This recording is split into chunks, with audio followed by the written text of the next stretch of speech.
What's happening, everybody?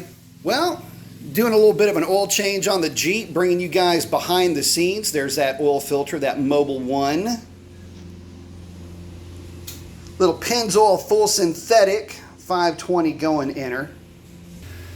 This is one of those kind of a mundane, behind the scenes, what's he up to? What does he really do type of videos? Well, this is what I'm up to.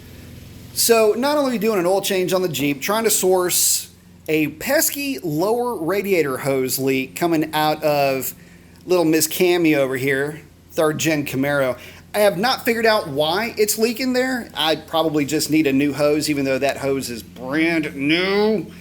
Anyway, I'm trying to get all that sorted out. Camaro is doing great. Drove her the other day. Absolutely love driving this car. We got Buffy and Stormy over there, I guess, having girl talk, and of course my neighbor's over there mowing his yard while I'm in here doing an oil change and filming stuff.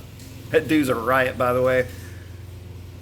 I guess while I'm here, I can show you what I'm using to change the filter. I had gone on eBay and got some assortment of oil filter sockets, and man, I gotta tell you guys, these things have been really invaluable. So just got a stubby, this is actually a half-inch drive, but got a stubby half-inch drive. You're not really trying to torque it on there real tight. These just make it real easy to take off. You can find these, like I say, eBay. I'm pretty sure Harbor Freight has these things, but that's that oil filter socket that I'm using down there that you might have seen earlier on.